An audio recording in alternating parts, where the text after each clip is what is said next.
Have you ever felt like life has become a never-ending race? One where no matter how fast you run, the finish line keeps moving. The world today moves at an exhausting pace. More responsibilities, more distractions, more expectations, and somewhere along the way, we forget to simply live. But here's a question worth asking.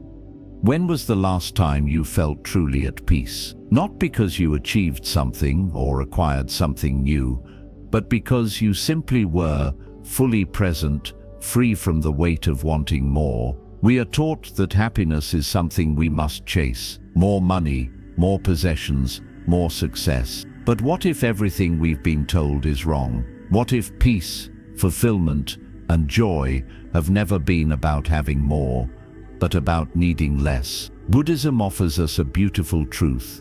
Simplicity is the gateway to contentment. When we let go of the unnecessary, we make space for what truly matters: our health, our relationships, and the quiet contentment that comes from simply being. So today, let's pause. Let's step away from the noise. Let's breathe deeply and rediscover the quiet joy of a simple life. Because sometimes, the most profound happiness isn't found in what we seek, but in what we allow ourselves to let go. Are you ready to take that first step? Chapter 1. The Illusion of More. For decades, society has told us that success means having more wealth, more possessions, more achievements. But does it? Have you ever looked around and wondered, do I really need all of this? Or more importantly, has any of this truly made me happy? There's a story about an old man who visited the Buddha. He had worked hard his whole life, built a fortune, and owned a beautiful home. Yet as he grew older, he felt restless, unfulfilled. "Master," he asked, "why do I feel so empty?" The Buddha replied, "Imagine a man drinking salty water to quench his thirst. The more he drinks, the thirstier he becomes. Such is the nature of craving." Like the man in the story, many of us have spent years accumulating, convinced that happiness is just one more possession away.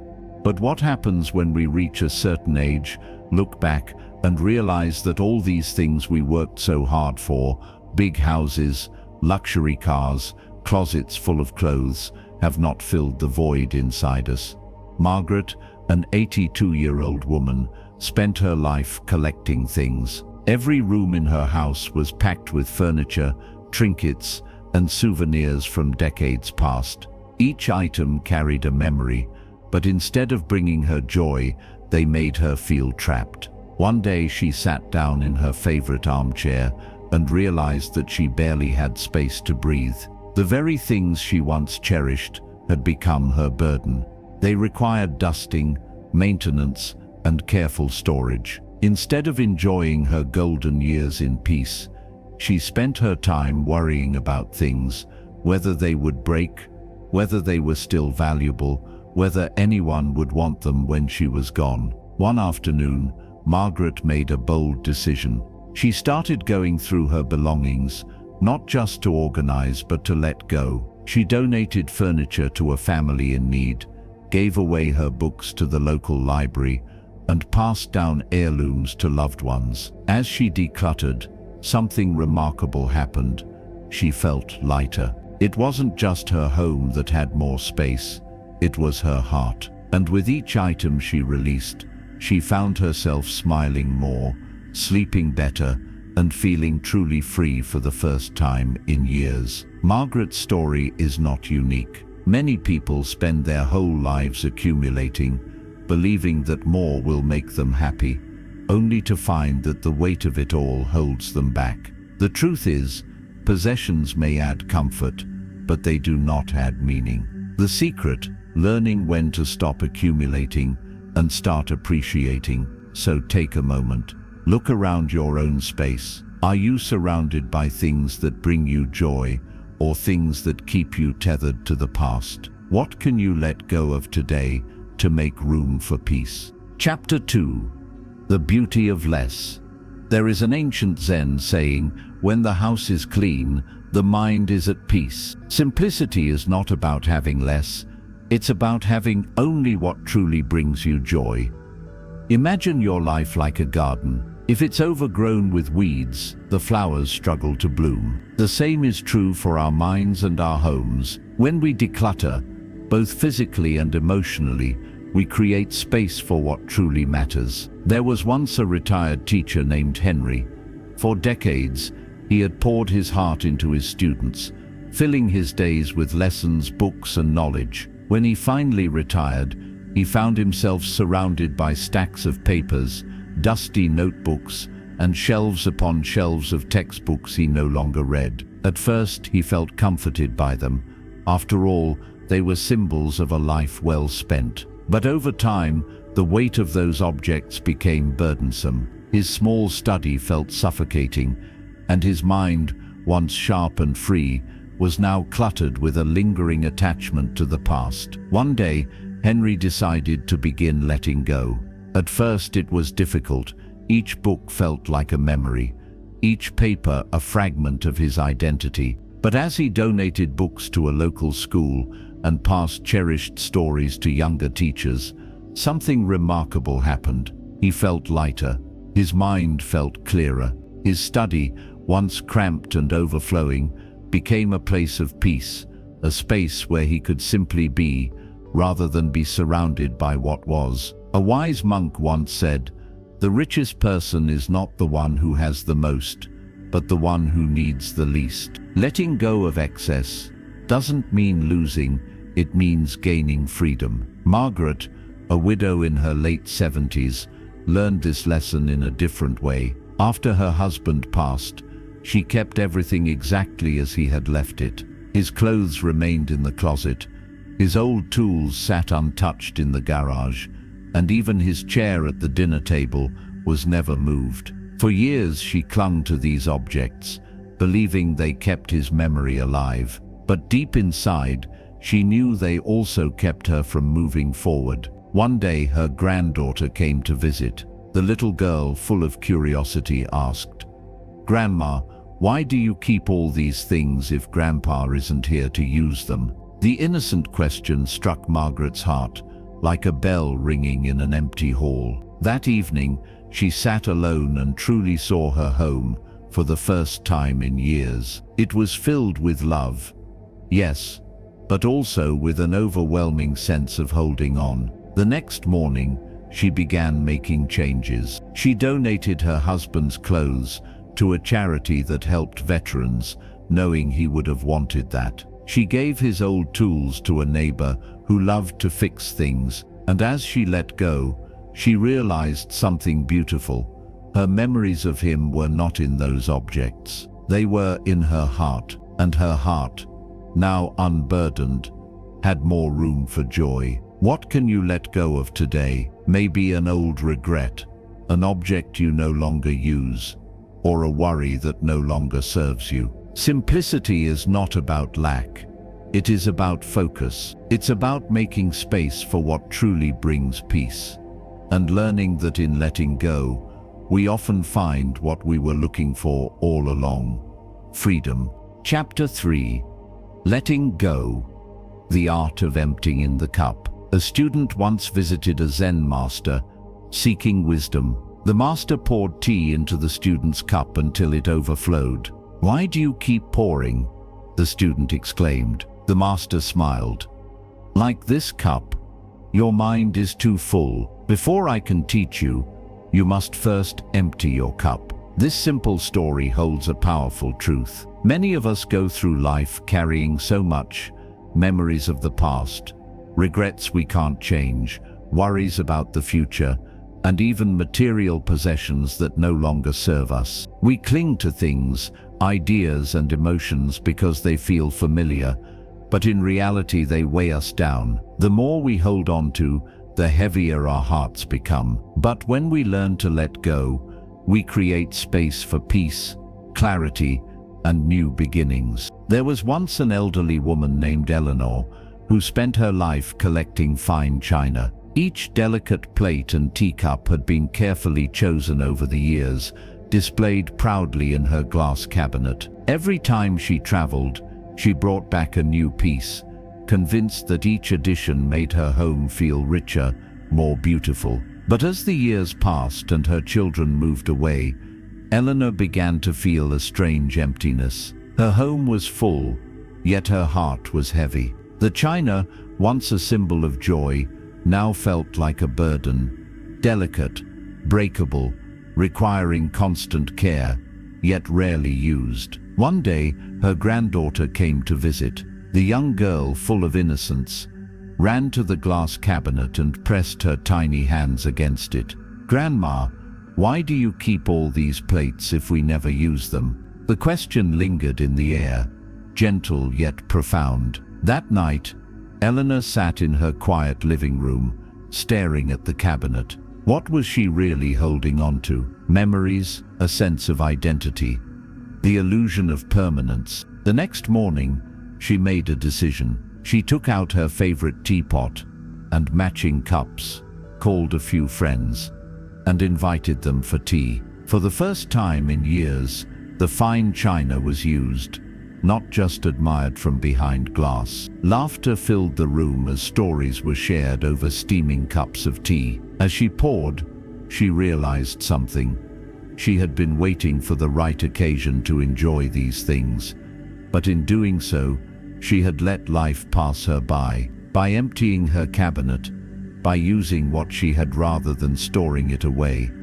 She emptied a part of herself that had been weighed down by attachment. Letting go is not just about objects. It's also about the emotions we store within us. Think about the grudges we hold, the regrets we replay in our minds, like an old song stuck on repeat. How often do we carry past mistakes, allowing them to shape our present? There was a man named Harold who had a falling out with his best friend 40 years ago. A single argument, long forgotten in detail, had led to decades of silence. Both men had moved on with their lives, raised families, built careers, but somewhere deep inside, the hurt lingered. It was an invisible weight, one he carried without realizing just how much space it occupied in his heart. One day, Harold received a letter.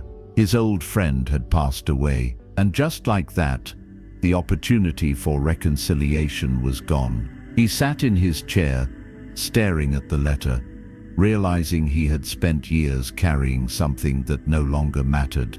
The anger had long since faded, but the absence remained. He wished he had let go sooner, wished he had reached out when there was still time. We hold on to so much material things, past wounds, fears of the unknown. But what if we began to let go, not all at once, but piece by piece? Imagine if we emptied our cups, not just to make room for more, but to finally experience the lightness of being free from unnecessary weight. Letting go doesn't mean forgetting. It doesn't mean we don't care. It means we stop letting the past take up so much space in our present. It means we create room for peace, for joy, for what truly matters. So take a deep breath. Ask yourself, what am I holding on to that no longer serves me? Is it an old regret, a grudge, a fear, a box of things gathering dust in the attic?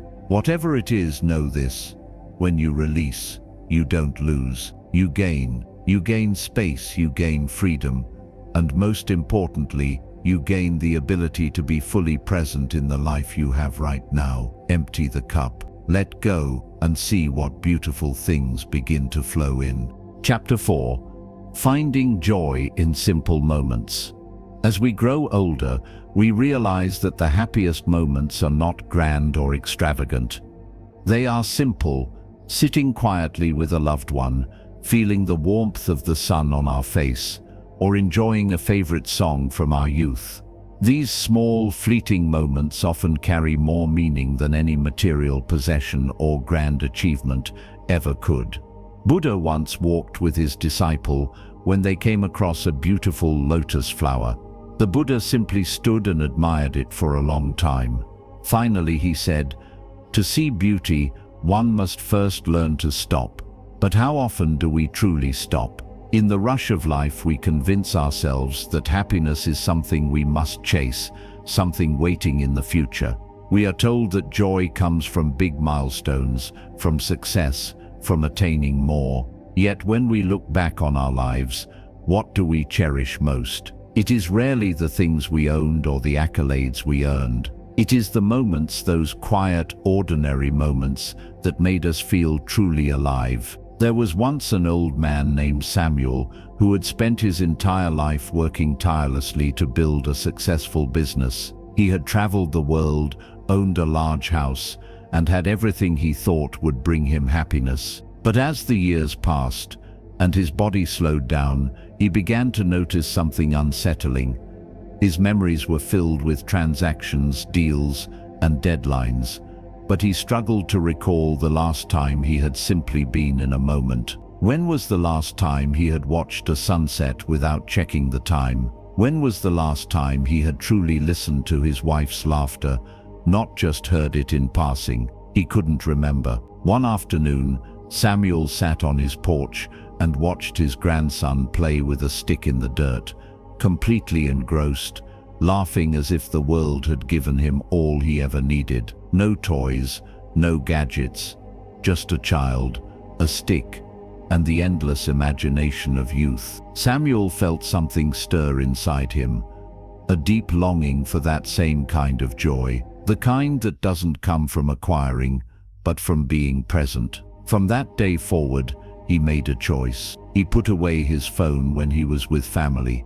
He stopped rushing through meals and instead savored each bite. He sat outside and listened to the birds sing in the morning, realizing that they had always been there. He had just been too busy to notice. And something miraculous happened.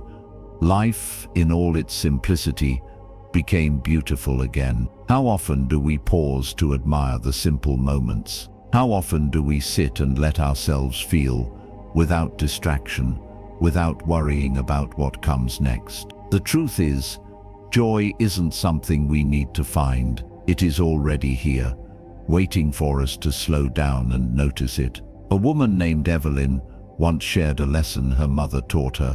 When she was a little girl, her mother would take her outside every evening to sit on their old wooden bench and watch the sky change colors. "This is today's gift," her mother would say. At the time, Evelyn didn't understand. To her, it was just the sky, the same sky that had been there every day. But now, decades later, she finally understood. Life had rushed by in a blur, but those moments, the simple act of sitting with her mother watching the sky, was some of the most precious she had. We don't need more to be happy.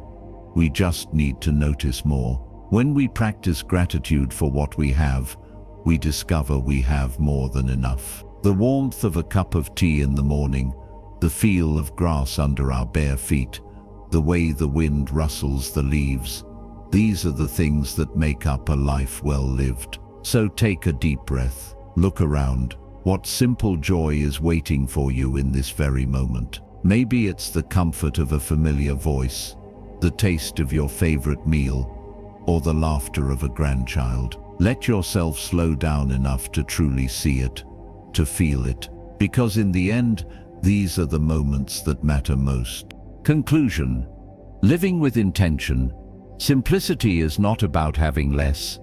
It is about making space for what truly matters. More peace, more connection, more presence.